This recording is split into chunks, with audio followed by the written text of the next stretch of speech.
What's good, y'all? Welcome to another episode, and today we talking about classic vehicles, classic cars that I would buy. So this list ain't for y'all, you feel me? But this is what I would do if I had an abundance of unlimited cash at this very moment. Classic whips I'd buy. Stay tuned, but bring it in. Let's talk about it.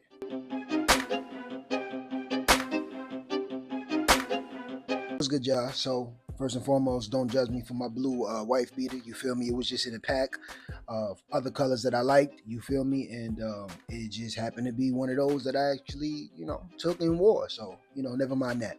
But getting into this video, these are vehicles that I've always had a liking towards. I've always rocked with them some way or another.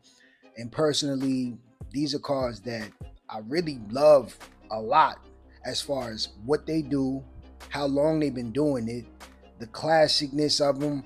It's not even a word, but whatever, just how they look. You feel me? Like how they drive, things of that nature. And I haven't driven all of these cars, but still official. But without further ado, let's get into the list. Number one, that's a 1997 to 2002 Mercedes E55 AMG. This car is a 5.4 liter V8, 349 horsepower, 391 pound-feet of torque, 0 to 60, 5 seconds. So this is the W210 chassis of the Mercedes-Benz. If you don't know, check it, look it up, get acquainted. This is a car that I've always loved since day one that I've actually seen it. I personally did own a 1998 E320, which I actually did love. My first Mercedes, it was just a different feel. Mercedes back then, anybody that has one can vouch for me. Mercedes was way different back then. They made way better cars. They looked better in my opinion. They drove better. They felt more expensive. You see what I'm saying? And this car in particular, I don't think there's no ugly angle of this car. I think it looked good in the front, the size, the rear, the interior. Everything stands out in this car. Fun fact, quick little story. Back in the day, when I was, on my smoking journey a lot and, doing a lot of other stuff, I would get in this car and, I'd pull up to the crib, you see what I'm saying? And back then we would hotbox everything, you feel me?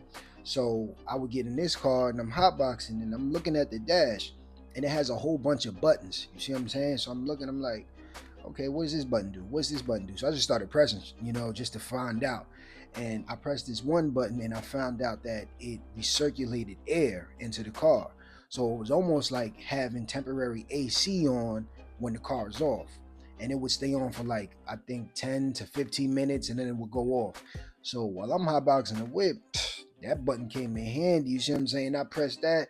Now I'm not super hot in the car. I didn't want to have the car running the whole time, some of the time. So I'm like, man, this feel pretty good. It was cool, and it was just cool to come across that feature way after I've been on the car for a minute at the time.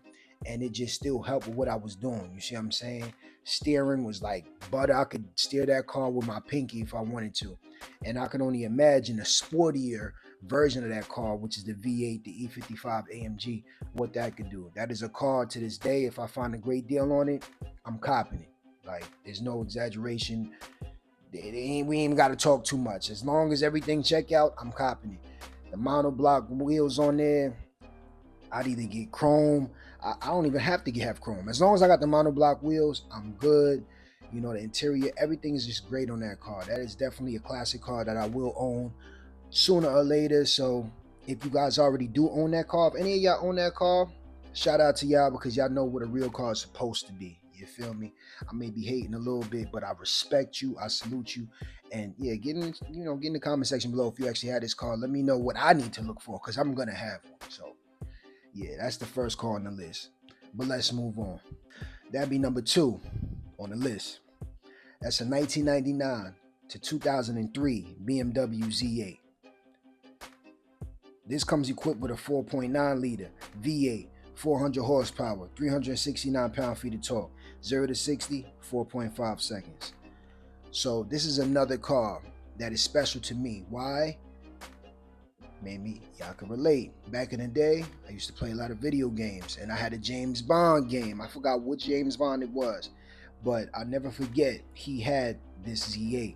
And back then, that's when PS2 kind of just came out and the graphics was a little official. And I'm like, damn, like, the car just looked crazy. I'm like, I ain't never seen no car that looked like this. It looked futuristic back then, and believe it or not, it looked futuristic today.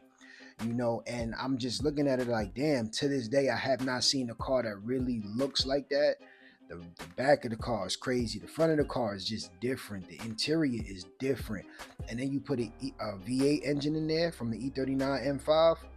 How could you beat it? The sound is crazy. Everything good on it. This is definitely a car that I would own. I have seen certain issues and read certain forums about what goes wrong with these cars. Some say fuel pumps, frame issues, oil leaks, timing chains, coolant hoses.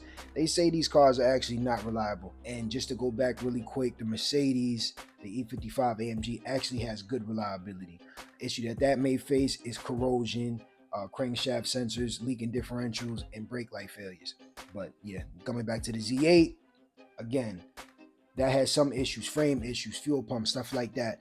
But just in case y'all looking to buy one, before me, and if you is, I'm kind of tight, but it is what it is. Salute to you.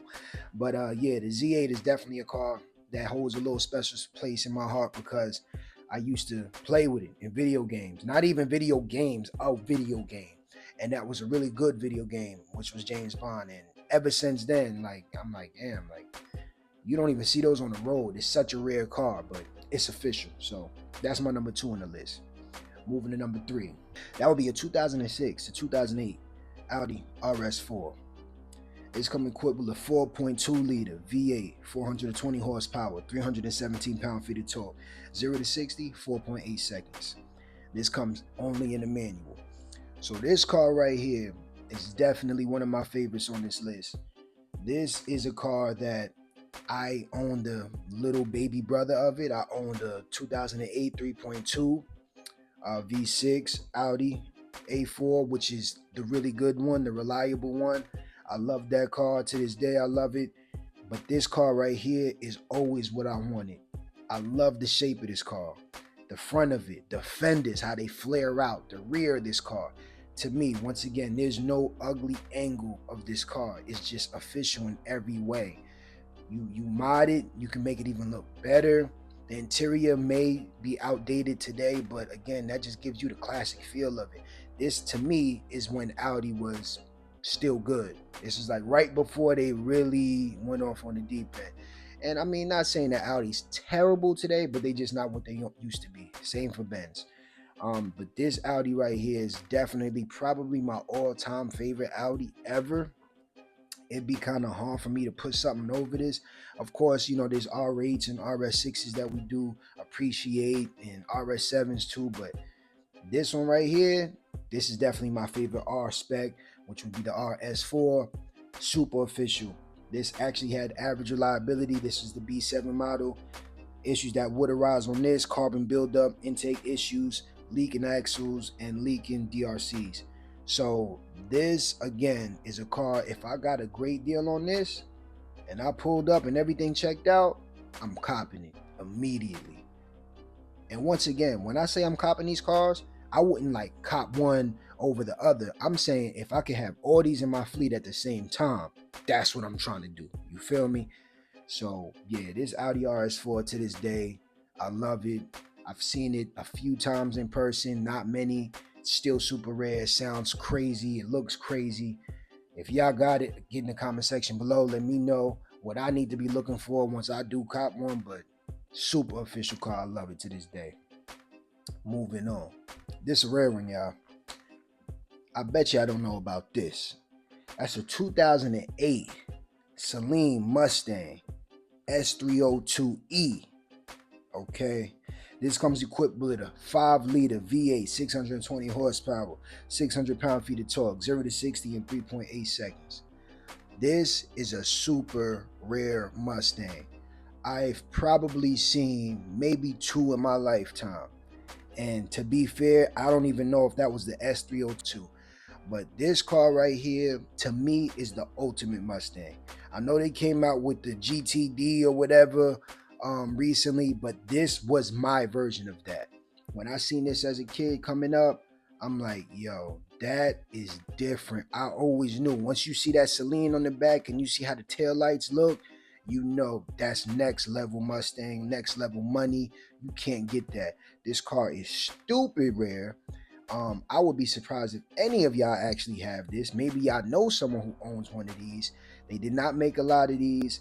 This car is crazy till this day. It actually had decent or average reliability. It's so rare I couldn't even find issues with the car. You see what I'm saying? There's not even enough forms on this car that actually tell you what the deal is with them. But as far as I know, they have average reliability and sometimes spark plug issues. But yeah, this car right here, once again, this is more of a prestigious type vehicle. You pull up in this, nobody anywhere is gonna know, like, wait a minute, what type of Mustang is that? They gonna think you did it yourself. Like, nah, this the Celine, this super different. I know true Mustang enthusiasts know what this is, but it's so rare, so uncommon that I guarantee most people forgot about it. You feel me? I didn't forget about it. This again is a car. If I seen this, yo, we ain't even got it. Like, I'm copping this regardless. I ain't gonna lie to you. Like, unless it's gonna blow up, 5 seconds down the street. But if I can get into one of these, yo, I'm jumping in immediately because there's nothing like it. There's nothing like it to this day. Yeah, there's a lot of Mustangs that look very similar here and there, but not one like that. And that one is super different. To me, that's the pinnacle of Mustang. Well, pinnacle of Mustang as far as them modding them and making something super rare. Like, that was just, it had everything. It looked the part, it sounded the part, it drove the part. It was crazy. That's one of my favorite Mustangs of all time, probably the favorite Mustang of all time to this day. Y'all let me know if y'all disagree or y'all do agree. And if you got one, pull up on me. What's up? Next on the list, number 5, that would be a 2001 Porsche 911 Turbo. This is a 3.6 liter 6-cylinder engine, 415 horsepower, 413 pound-feet of torque, 0 to 60, 4 seconds. This is also only a manual. So this car is actually a car back in the day when I used to go to car shows. Way back in the day, y'all. I used to go to car shows and I would always get posters from different people that were selling their car, not selling their cars, but showcasing their cars. So I would get those posters, I'd roll them up, I'd either put them in a bag or put them in my backpack, whatever. I'd take them to the crib and I would hang all the cars up on my wall. So when you walked into my room, I had posters all around, all different cars, concept cars, cars that never came out, cars that did come out, like, technically that's a concept car, but whatever. And it just looked crazy. And this was one of those cars. I know it's not the GT3, it's not the GT2, it's not the GT4, but this one in particular, this 911 Turbo, was the car that I always looked at. Like, a lot of Porsches look similar, but that one to me looked different, and I rock with it for that. You see what I'm saying? Like, I really rock with that specific Porsche. It looked different enough for me to differentiate it from the other makes and models. So I'm like, yo, that's the one that if I could get one, I'm copping that one. This actually did have good reliability. Issues that did maybe come up: coolant leaks, rear spoiler hydraulic, and the second gear would pop out. I don't know if you know how that would look, but yeah, those are issues that you would run into, but it was still very uncommon that you would run into those, minus the second gear thing, but it was an easy fix, or just, they just dealt with it. But this is definitely a vehicle, a Porsche, that if I did catch a good deal on it, and I'm sure there's great deals today on this car, I'm jumping in and I'm gonna do my thing in it. And mind you, this is still all together, y'all. This is not me saying I would take this over that or this. No, this is just bringing in, parking next to the Mustang and the Audi and the BMW and the Mercedes over there. You feel me? That's what this is. So that's my top 5 classic cars that I would consider buying or would buy if the price was right and everything else fell in line. But you already know how I do. I got to add a bonus to this list. And the bonus to this list is a 2005 Aston Martin Vanquish. This is equipped with a 6-liter V12, 460 horsepower, 425 pound-feet of torque, 0 to 60, 4.4 seconds. So I got to bring you back again to my childhood. I gotta bring you back to James Bond, the video game. So this one is another car, along with that BMW Z8, that stood out to me as a kid. I'm looking again. This is when the graphics started becoming crazy, y'all. So I'm looking. I'm like, man, yo, this Aston Martin crazy. Like I'm looking at the angles, the camera shots of it, and I'm doing missions in it and spinning tires and donuts and jumping through buildings and all type of stuff. You feel me? But I'm just enamored by the actual vehicle itself, not even what I'm doing with it. You feel me? I'm like, yo, this car is fresh. This car is crazy. And to this day, I feel the same. Fun fact, y'all, Aston Martin for me would definitely have to be my favorite brand as far as people who create or make cars. This is a brand that I haven't really seen an ugly car in. Maybe the Lagonda. Other than that, every single car they've ever made, I appreciate it. I like. They just look good to me. Aston Martin is just, it's everything to me. Like the rarity of it. I feel like if I was a vehicle, I would be cut from one of those cloths. That Aston Martin is just different. You see what I'm saying? This car did have average reliability. Issues that did arise, coil packs, transmission issues, and just cost of ownership. So, of course, you're dealing with a V12. You already know what you're looking at. That's going to be crazy in itself. But this Aston Martin is definitely something that I always appreciated. I always appreciated every Aston Martin, but this one in particular could relate to me at a young age. This is one of the very first Aston Martins I seen at a young age, and I knew that's different. I would love one of those. So that's my list. Y'all let me know what y'all list is. Give me a top 5 in the comment section. Let me know if any of my cars is in y'all list. And to be even more real with it, let me know if it was on your list before you heard my list. You feel me? Don't just copy my list and be like, oh yeah, I want to add. Nah. Let me know what your list was originally. And if we actually do have some of the same cars on the same list, that's crazy. But I know that you cut from a different cloth. You feel me? And I know you're looking at cars a different way, like I am. So once again, if y'all like this video, make sure you share, make sure you subscribe, and just like that, I'm out of here. Peace.